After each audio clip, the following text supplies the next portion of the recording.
so that if anybody gets lost, that we can send you the presentation. I'm hoping that I don't get lost or that Gordy doesn't get lost. But I'd like to welcome you to our third Talent Cafe.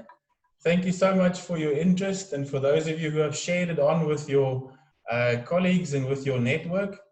As I've said in previous Talent Cafes, this is the third one that we're doing virtually. The idea is really for us to sort of just learn from each other, to see other people's faces in the HR community, to share skills, and to do a bit of sort of virtual networking. So we also really appreciate our contributors, Gordy all the way from, did you say Minneapolis?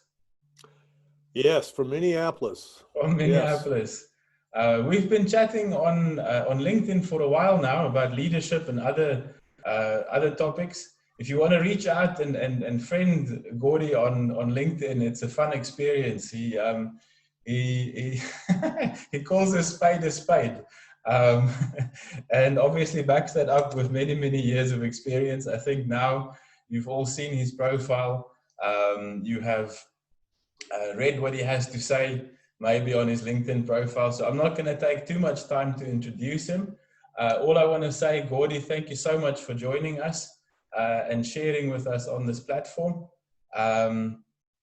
Yeah, just maybe some participants' instructions. Obviously, find a nice seat to sit. Make sure you've got a nice connection. Grab a cup of coffee. That was the idea behind the Talent Cafe, that we can sit in a cafe style setup. If you don't have a cup of coffee, that's okay as well. Turn the microphone off unless you want to ask a question. We're going to be using our phones today, so you can have your phone on, not on airplane mode, and then it will be fun to see your face. So if you want to turn your video on and give us some feedback, so we can see whether or not we're speaking to real people. As I mentioned as well, before I hand over to Gordy, we're going to be using menti.com. So on the screen, you can see menti.com. You can go to it with your phone. As I continue to let people in. And if you put in that code, Menti, there it is, menti.com 781079, then you will go and you will see the presentation there as well. But more importantly, you can then vote in our poll. So to test the technology, I'd like for you to head over to menti.com and give us an indication what dog breed best describes your HR department. What dog breed best describes your HR department? Again, it's anonymous, so we're not going to know.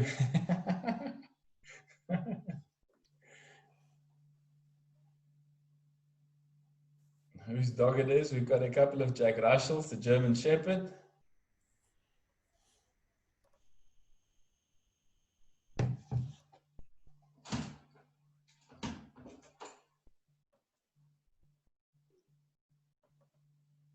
There we go. Small and tough, opinionated. No poodles. No poodles. There's no posers here. Erwin, was that you? Pitbull terrier. Scary.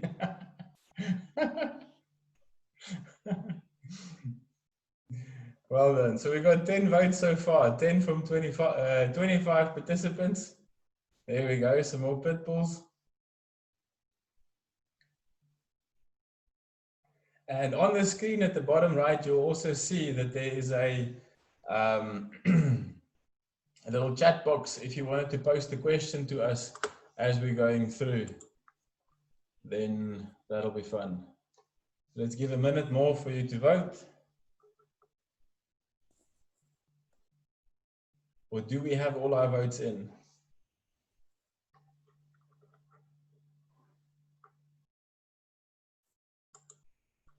It looks like we've got all our votes, so let's move on to the next slide.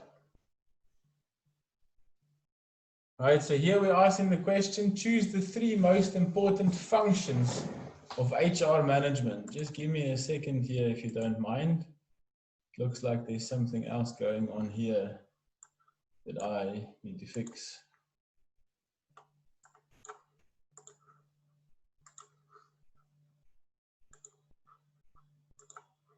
This is a result of Sylvia and myself playing around. There we go.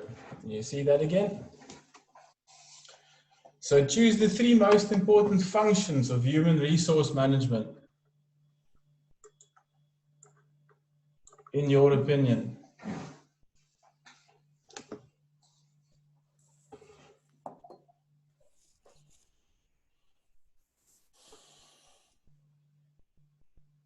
Wow, good. Got the votes in really fast. That's great.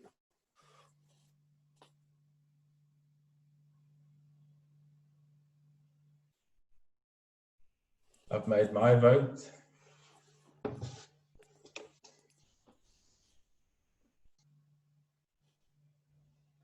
So I pulled these functions off the internet, the 8 most common sort of HR functions. And Gordy, you and I had a discussion about these functions yesterday. Mm-hmm. What observation did you make? Well, here's an interesting question for folks, and this is something we'll try to answer as we go through the webinar. So teams are a pretty big part of organizations. Teams are a big part of organizations. I mean, basically the way we organize work is around groups and teams. Where do teams fall in terms of these 7 or these 6 different categories? Any questions, any comment? Anybody want to comment on that real quick? Where do teams fall? Who's in charge of teams in organizations? Teamwork, team effectiveness, things like that. The first thing I think of is team building. So that would probably be in the training and development department. Yeah, could be. But what's interesting to me, and we're going to talk about this more, so I don't want to dwell on it too much now. But what's interesting to me is that organizations are made up of teams. They're the basic building block in which we get things done. But nobody seems to be really in charge of teams or teamwork in organizations. Yeah. HR kind of treats it as sort of a secondary. I don't even know who to talk to in an organization to say, okay, who's in charge of making sure you have high performing teams here? Yeah. Most organizations have nobody in charge of teams, which to me is astounding.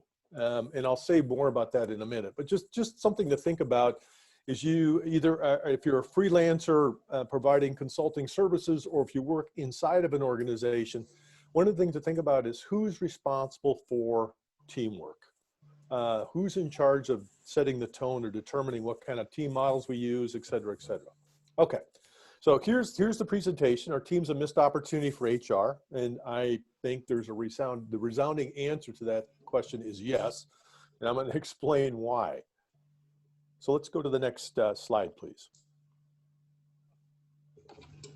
Okay, so today we're going to set the stage a little bit, and then we're going to talk about 6 specific things HR can do to improve teamwork. And as we talk about these 6 things, we're going to talk about the extent to which your organizations actually do them, and I'll provide you with some data that says, well, here's what's happening across the globe in terms of these 6 categories. So you get some sort of benchmarking comparison about what your organization's doing, versus what other organizations are doing. All right, next slide. Setting the stage. All right, we're going to end up doing 3 Menti questions about this, just to get a sense in terms of the audience and where they fall. But one of the things I want to talk about is how many teams are in your organization, just to get some sort of estimate. How important is teamwork to your organization's success? And what percentage of those teams in that organization, or what percentage of teams have you ever been on, would you consider to be high performing? All right, so we're going to do 3 Menti questions here. So you got the first one. Okay, go ahead and answer accordingly, folks. How many teams are in your respective organizations? Now, those of you who are working as a consultant, think about a client organization you work with a lot, and use them as the input data for this particular question. Not your own organization, but say, yeah, I work a lot with this organization. It has this many teams in it. We have 1 team and we're both here. Yeah. Yeah, if you're managing yourself, that's a team of 1, I guess.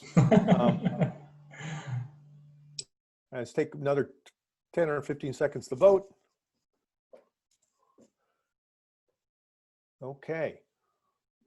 All right, looks like these are the results. you know, it looks like, you know, lots of organizations people are working with are small, you know, only 10 teams. We got some with 10 to 50 teams, and then we got one with 100+ teams. You know, here in the United States, we have some really large organizations. I mean, we have companies like Amazon and Walmart that might have, you know, tens of thousands of teams in them. Just a rule of thumb, folks, one of the things that we oftentimes do here is multiply the number of employees times 0.3, and you'll get a sense about how many teams there are in an organization. That's a quick way to kind of give a rough and ready estimate. So just understand that organizations are made up of a lot of teams. Now let's talk about how important teamwork is to your organization. So we know we got lots of teams. So let's go ahead and vote on this one and see what the answers are. Anything else? Okay. There we go, 10 votes in. Okay, take about another 10 seconds. Quick, let's vote quickly to talk about this.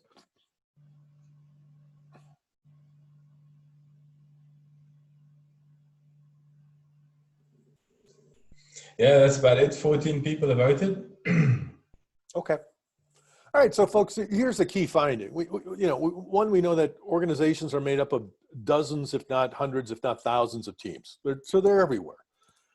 Teamwork is seen as important to most organizations. As a matter of fact, in the United States, if you look at Fortune 500 companies, our 500 biggest companies, teamwork comes in as the #2 corporate value of all the corporate values for organizations. Teamwork comes in #2. It's only second only to integrity. So every organization puts a premium on teamwork. They think it's really important to success. Now let's go to the third question. Now, what percentage of teams are high performing in those organizations that you either work with, or another way to think about it is, on all the teams you've been on over the course of your career, what percentage would you consider to be high performing?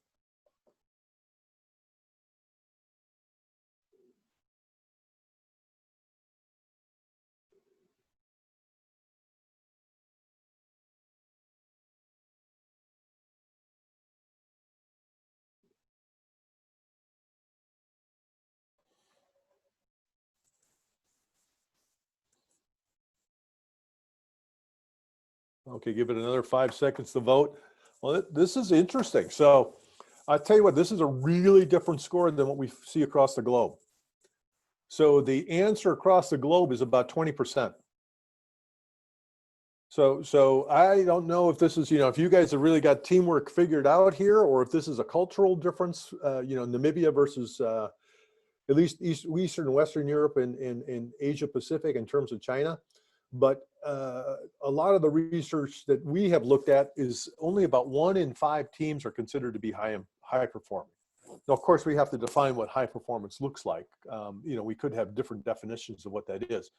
But, it looks to me like about half the teams that people are on are high performing.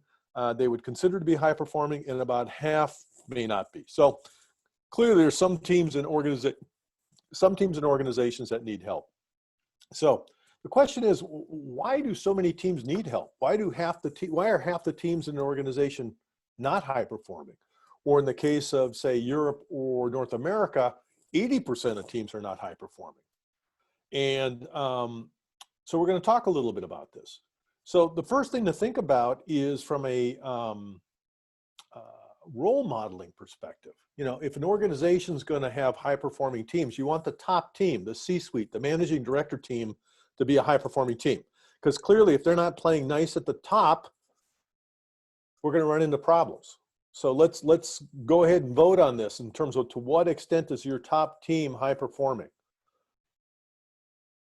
And Cohen, I think you had the rating scale there, right? In terms of what's a 1, 3, and a 5?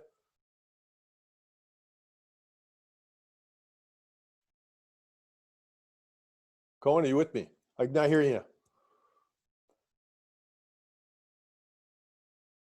Unmute myself there. So basically, yeah, so a 1 would be a completely dysfunctional C-suite team. It doesn't work well together at all. Number 3, sort of halfway through, would be a team that gets along but is not high performing. And a 5 would be a high performing C-suite or top team in your organization. Okay. Okay, yeah. So as we get to these next questions, Cohen will end up giving you the answers, you know, or not the answers, but the anchors about what's a 1, what's a 3, what's a 5, so you can kind of judge. So the scores here are 3.6, which says, you know, most top teams are doing okay. Let's go to the next slide, and here's what global averages tell us. So for the same question, you guys rated it a 3.6. The global average is actually a 2.7. Now, the global average, just so everybody understands where this is coming from, this is from 600 either external consultants or internal HR business partners or staff professionals that rated their top teams. And you can see that most of them said, you know, the top teams tend to get along, but they're not necessarily high performing. And, you know, that becomes really problematic if you're trying to improve teamwork across organizations, because top teams are role modeling what teamwork is supposed to look like across the rest of the organization. If the top team is not playing well, it's pretty hard for the rest of the organization, the other teams of the organization, to play nice or to actually become high performing. And with top teams, what you end up finding out, let's go to the next slide. Here, you know, so there's this article that appeared about 2 years ago in Talent Quarterly magazine. We wrote it, and one of the things we talked about was some of the problems that we see happening with top teams. And these are the 7 common problems you see occurring with top teams. One of the big ones with top teams is that most teams are too big to be effective. The research shows that if you have more than 10 people on the top team, the more that goes beyond 10, the more likely it's going to be a low performing team. And we've worked with top teams that have 25 people on it. And I will tell you, those are not high performing teams. The CEO may, or the managing director may feel good and feel very inclusive that they have a lot of people in the room when they talk about issues, but there's really no room for lively debates or robust discussions because there's so many people involved.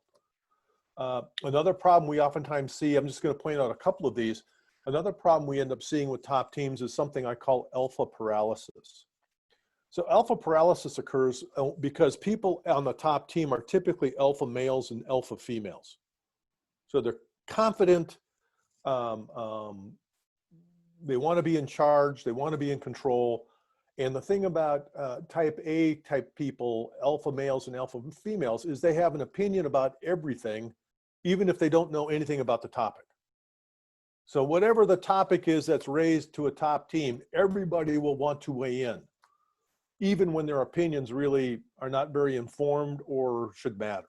And that can end up causing top teams to spend a lot of time debating and discussing issues and not getting to closure.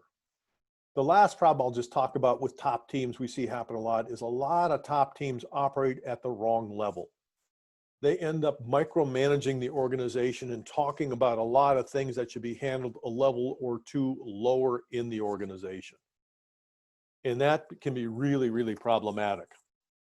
So lots of other issues going on here with top teams, but these are the reasons why, at least with our global audience, why most of the top teams were not high performing, where that score was only a 2.7, because most top teams suffer from one or more of these sins. Next question we're going to talk about is something called a team roadmap. A team roadmap. And here what we're talking about. Excuse me, Gordon. Yeah. Before you move on. Yeah. Just explain a little bit about what you meant with cloning. Oh yeah, let's go back. So go back one more slide, please. Cloning. With cloning, what happens is because of the way organizations, their talent management systems work and the way people move through an organization to get promoted, by the time they get to the top, everybody looks and talks pretty much the same way. And so many times there's not the diversity of thought really necessary, and the diversity of experience necessary for top teams to perform well. We know that diverse teams are better than monolithic teams. But because of our talent management systems, by the time people make it to the top of the organization, they all look, talk, think alike. At least in the United States, I can't speak for Namibia, but at least in the United States, you can tell when people come from GE, or who are folks who worked at IBM, who are folks that worked at Target or Best Buy, or Johnson & Johnson, you know, or PepsiCo. You know these folks because they talk, act, dress, and say the same, use the same sort of acronyms. They think a lot more and act a lot more alike than they are different. And that can be a real problem with top teams. Thank you. Great question. Great question. And if you get this article, or I'm going to point you out to a book here towards the end, you'll go through all 6, 7 of those explanations in a lot more detail. Okay, let's go over the rating scale on this one, Colin, while people rate this. So the roadmap, a 1 would be an organization that hasn't adopted a common framework for building teams. A 5 would mean that your company, your organization has a common team framework and it's widely used across the organization. In the middle, the organization has a framework, but it's not really used.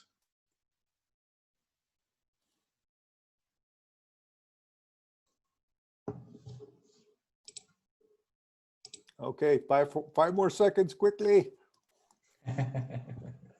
I don't know. I shouldn't let you vote anymore. The scores keep going down. Okay, let's look at, okay, so we have 1.9 for everybody, which says, you know, there's really not much of a common framework that most organizations are using to describe teamwork. Let's go to the next slide, please. That's very consistent with what we find from our global audience. Most organizations have not adopted any, let's go back a slide, please. Most organizations have not adopted a standard model for building high-performing teams. So if you end up talking to 20 leaders in the organization about, hey, what's a high-performing team, you're probably going to get 20 different answers.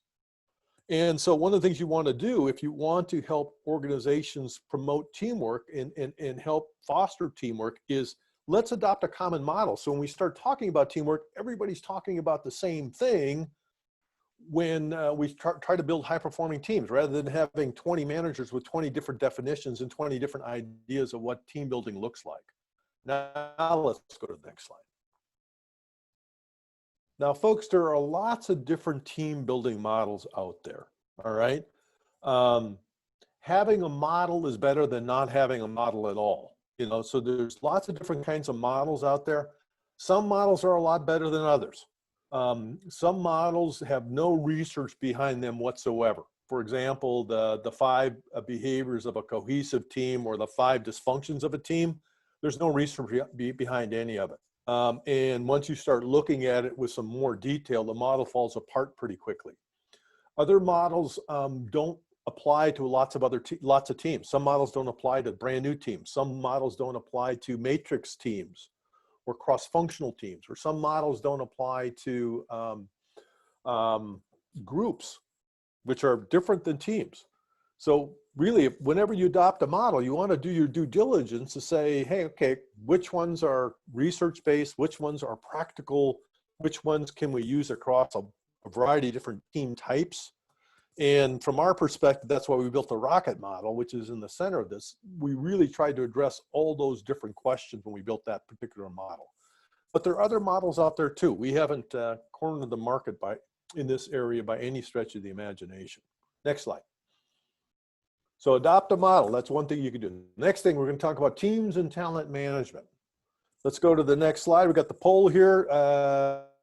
Cohen, you've got the rating scale here to 1 to 5. You're on mute, my friend. So in this slide, 1 would mean that teams are not considered when making talent management decisions. And a 5 would mean that teams are a critical factor when making talent management decisions. And in the middle, it means that teams are considered a little bit when making talent management decisions. But we can see from this slide, it looks like teams are not considered at all. Yeah, it's 10 more seconds to vote here. Put your votes in. Let's see how you guys did compare to global norms. Okay, great. Thank you for that.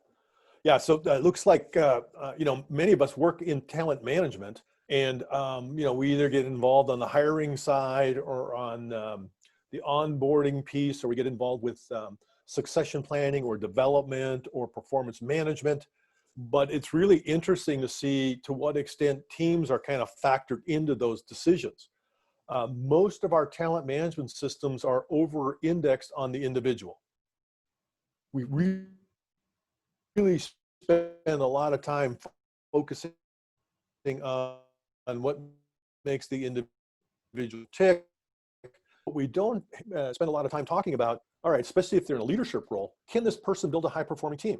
Do they have the capacity? Do they have the skills necessary to build a high-performing team? And when and if we're looking at people filling leadership roles, how do we look at, does this person have a track record of building teams? If we're looking at them from a promotion perspective, is the team they inherited better than the one that they, or the team that they have better than the one they inherited? Have they actually improved teamwork in the organization? And you can see the global averages here are 2.7. Most organizations do not take team systems that come into play. The big thing here is competency models. Many of you have seen competency models and may use leadership competency models as part of your organizational practice. Most competency models say nothing about the ability to build high-performing teams, which to me is kind of interesting because leadership is a team sport. If you can't build a team, you pretty much can't lead. Yet, if teamwork doesn't appear on a competency model, then it doesn't really come into play when it comes to interviewing questions, when it comes to developing leaders, when it comes to performance management. You just see that it has this gaping hole throughout the talent management systems. And again, if you want to foster teamwork across organizations, if HR wants to do that, they have to start thinking about where do teams fit in our talent management systems?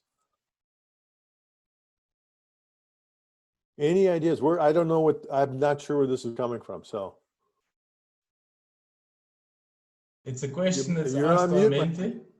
It's a question that one of the participants asked. Okay, so here's a couple of things. Here's a practical model. To me, the rocket model is practical. And one of the things I'm going to point out is, so I'm going to assume you actually don't have zero budget. I'm going to assume you got to have like 10 US dollars, which is what, about 2 billion Namibian, I think. It's in not the quite exchange that rate. bad. But if you've got like, I'm giving you time. But this book will really describe how to do that. And I think the e-copy is about $10, 10 US dollars. So it's what, about 200 Namibian, something like that. So not bad. I'll get to that shortly. But to me, just the notion of adopting a common roadmap. And in that book, we actually talk about how to. In the book, we actually talk about how to build, say, leadership development programs that teach leaders how to build teams. And we actually give you the design for doing that in the book. Here's the design for making that happen. So I think it's a very, very, very inexpensive way to do that. Okay, so we were talking about teams and talent management. Yeah, we're talking about talent management. Here's one thing I want to point out to folks. Let's go to the next slide. Here's where teams really, you can really see where the problems about teams not being in talent management systems gets to be really a big issue. I think a lot of people are familiar with the 9 box, which is the typical model we use for identifying high potential talent.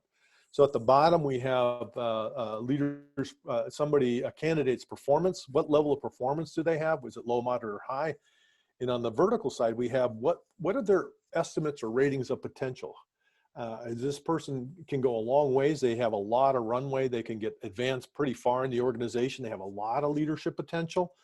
Or do they not have a whole lot of leadership potential? So you can have people, for example, at the bottom right corner who are really good performers, but we don't think they're going to go any farther in the organization. They don't have a lot of potential, but they're really good in place, or really effective in place, but the promotion's not going to be there.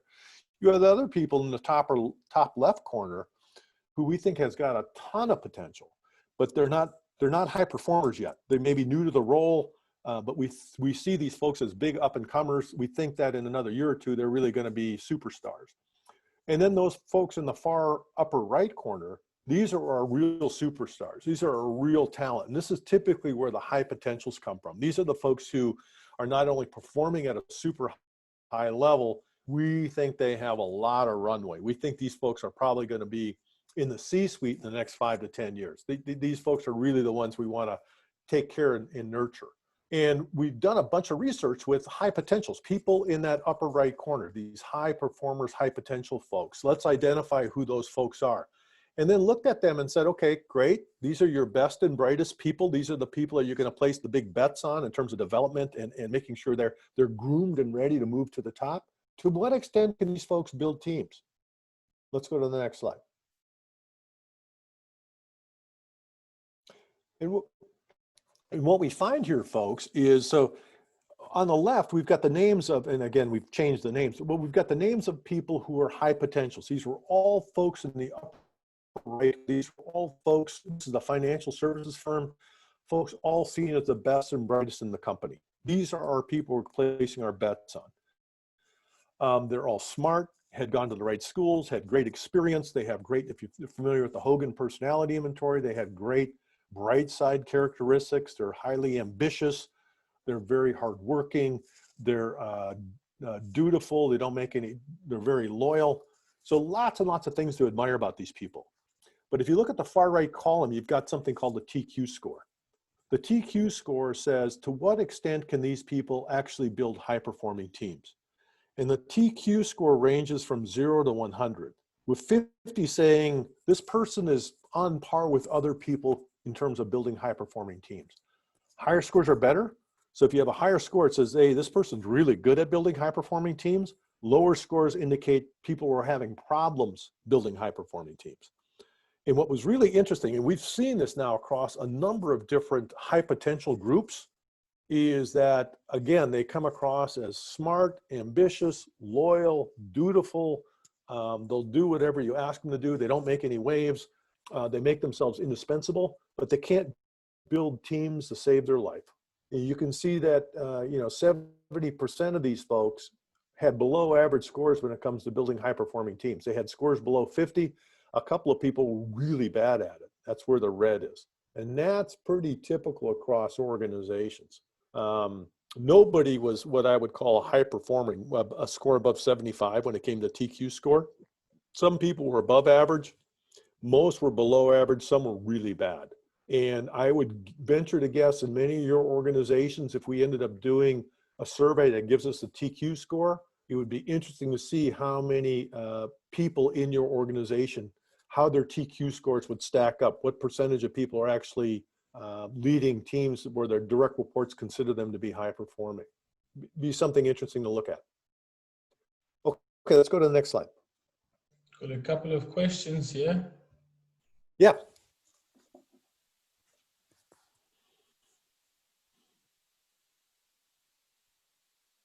So what about if you have all the capable? Yeah.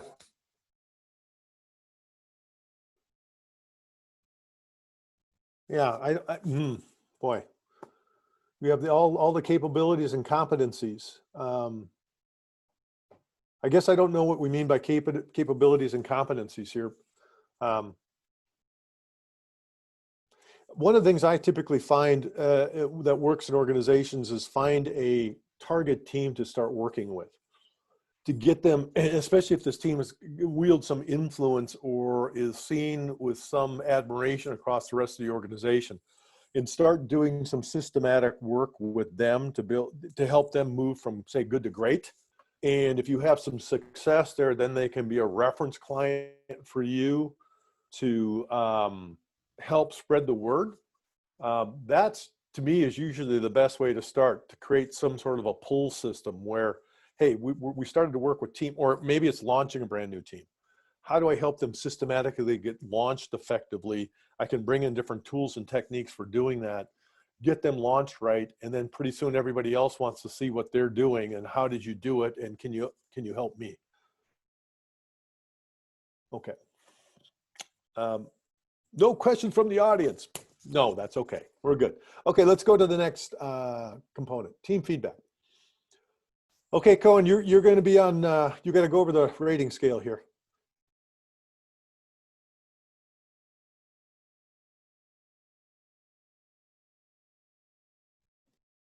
Cohen, you want to go over the rating scale? Yeah. Yeah, so basically here on the rating scale, as leaders are not provided with any feedback on team functioning, And on the high end, leaders get benchmarking feedback to tell them how their teams are functioning in the organization. So it's about the amount of feedback that the top people in the organization get in terms of how teams are doing in their companies. 8, 9, 10.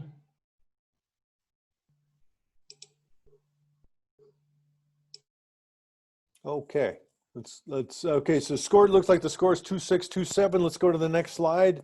And I think that's magically bang on pretty much with the rest of the organization. Yeah, so team feedback.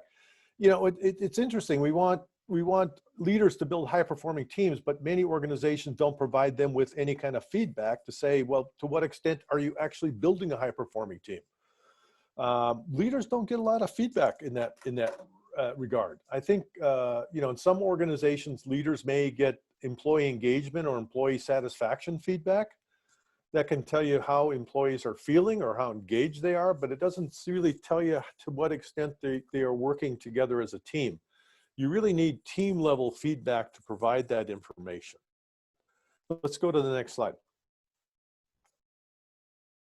You need something like this. This is, again, we talked earlier a little bit about the rocket model, and one of the ways you can help organizations improve teamwork at low cost is just get everybody to adopt what a common team framework.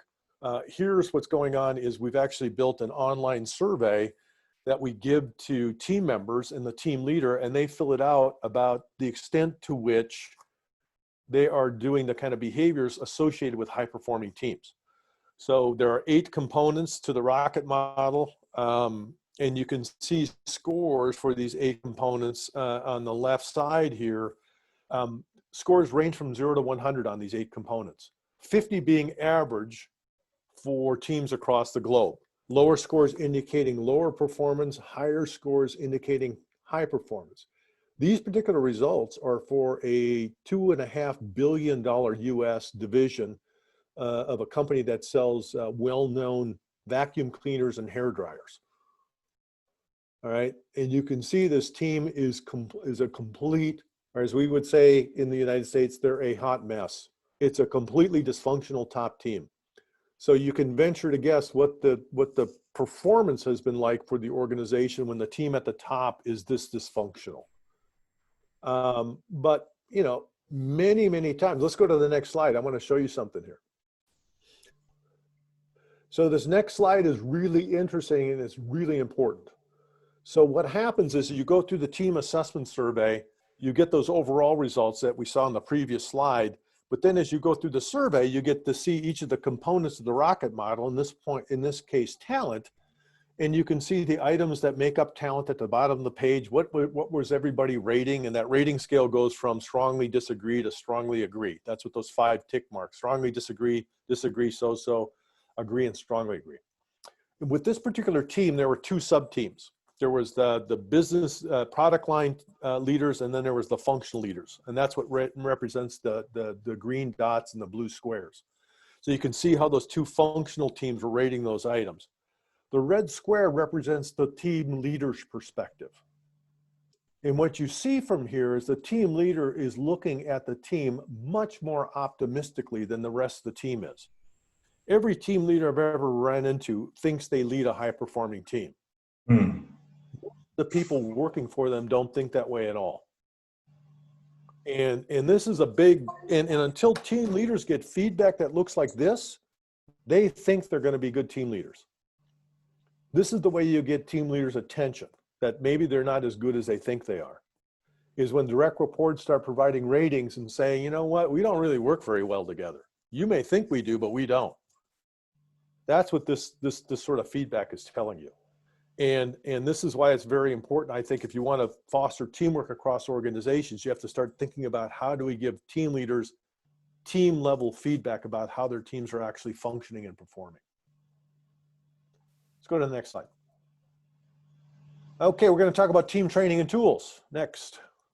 Here's the rating scale. Cohen, you're on.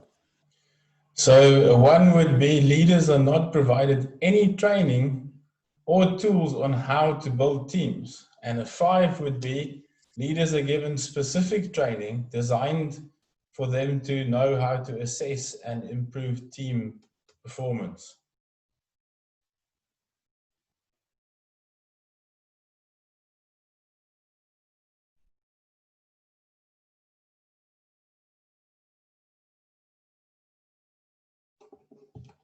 Okay, 5 more seconds.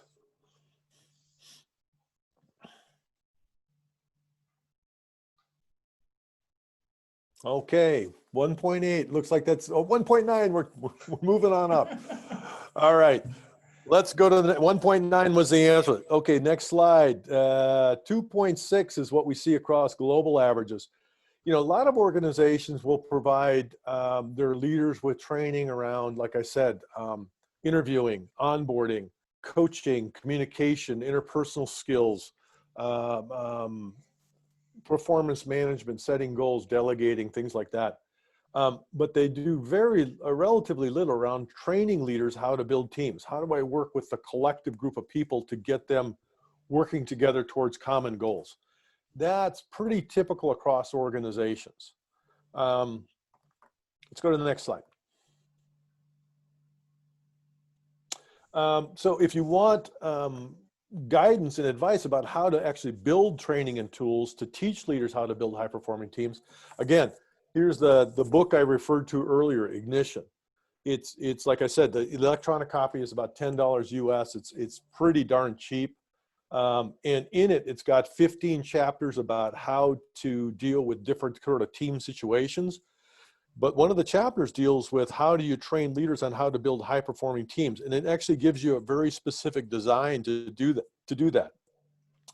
Here's one course, for example, we built with a client. We've actually trained about 5,000 leaders now on how to build high-performing teams. This is an example of a day-and-a-half design leadership development program we created. Here are the component parts. In the Ignition book, we actually have it broken down in much more detail. We actually have timelines. Here's the exercise, how much it's going to take, the resources required. It's really, if those of you who are working in leadership development, it really provides everything you need to deliver this program. Next slide. Here are some of the companies that are actually doing team-oriented leadership development programs.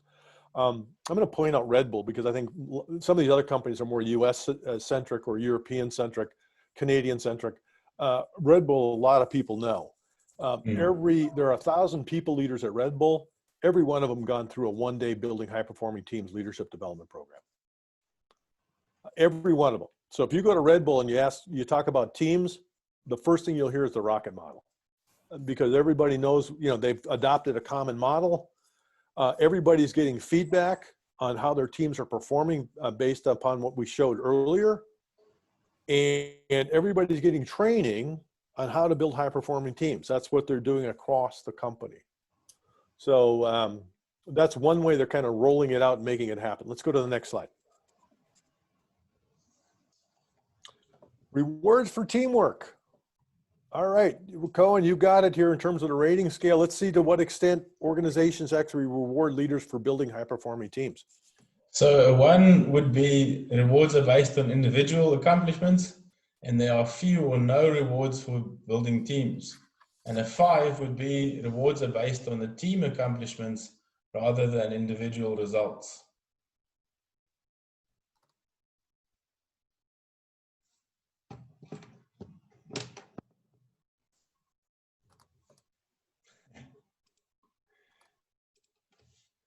It's really moving, this one. Yeah, exactly. Exactly.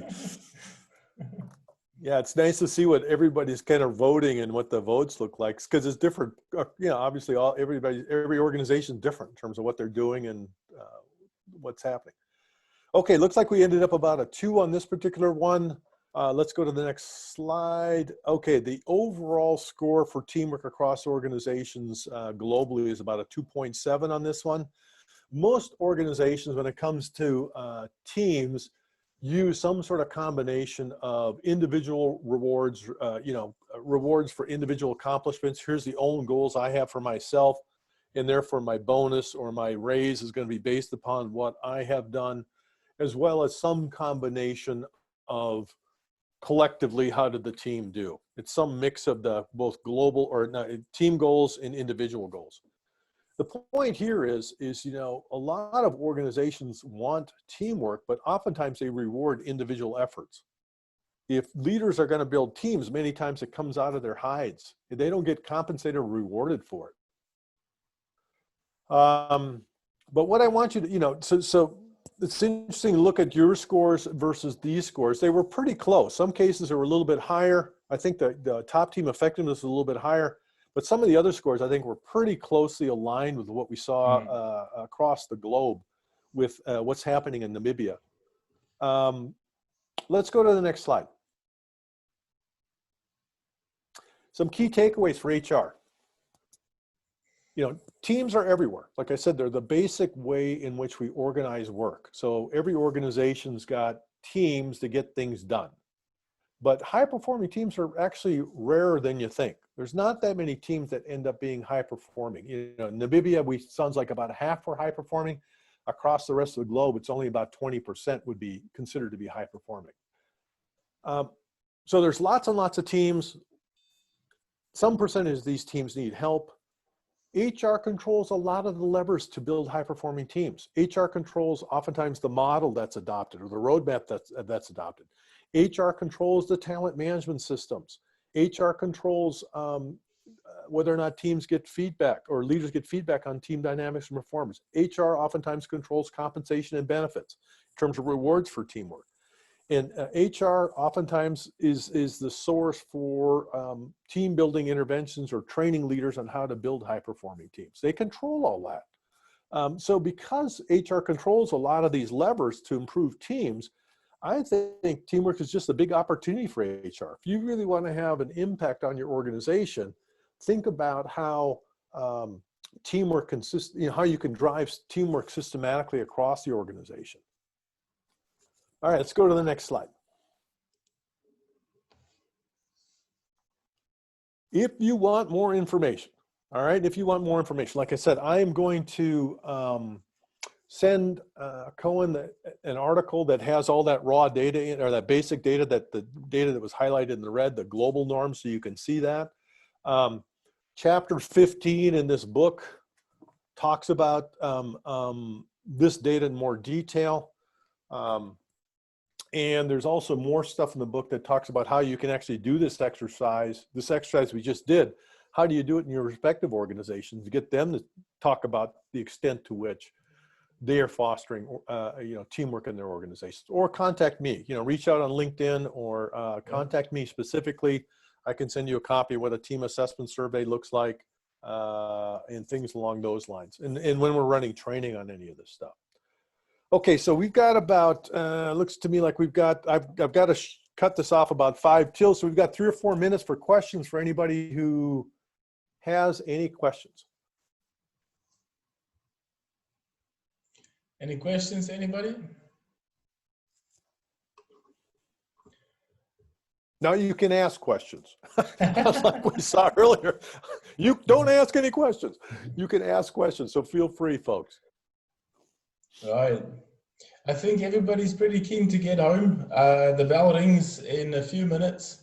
So I think, Gordy, we're going to leave it there. Thank you so much for joining us. I've really enjoyed our conversation, both leading up to today as well as today's conversation. Everybody, you're welcome to also contact me to reach out to Gordy if there's anything. If there's any questions, or if you would like to have any support in this particular area, I'm sure we can put something together. We had a brief discussion, and Gordy said if there's enough interest, then we can maybe do a team training virtually in Namibia. Or if one of your companies are sitting on a pot of gold somewhere and you'd like to fly Gordy over to Namibia, I'm happy to host them down here at the coast. Yeah. And, yeah. But to that point, we are now offering virtual team improvement workshops where we talk about, you know, how do you diagnose teams? How do you end up building powerful team engagements? How do you create leadership development programs that teach leaders the blocking and tackling skills needed to build teams? So we're doing that right now, and those are rolling out, you know, probably on a monthly or quarterly basis. We'll be doing those. Yeah. So, or as Cohen said, if we get, you know, 10 or more people interested in doing it down in Namibia, we just do one specifically for you guys down there. Yeah, but talk to Cohen about that. He can help coordinate it. Brilliant. Thank you so much, Gordy. I really enjoyed it, really appreciate it. And I wish you all the best and good luck. Okay, thanks everybody. Thanks for joining, everybody. I appreciate it. And reach out on LinkedIn. Okay. Thank you. Okay, thank you. Thank you, everyone. Bye-bye. Okay, bye.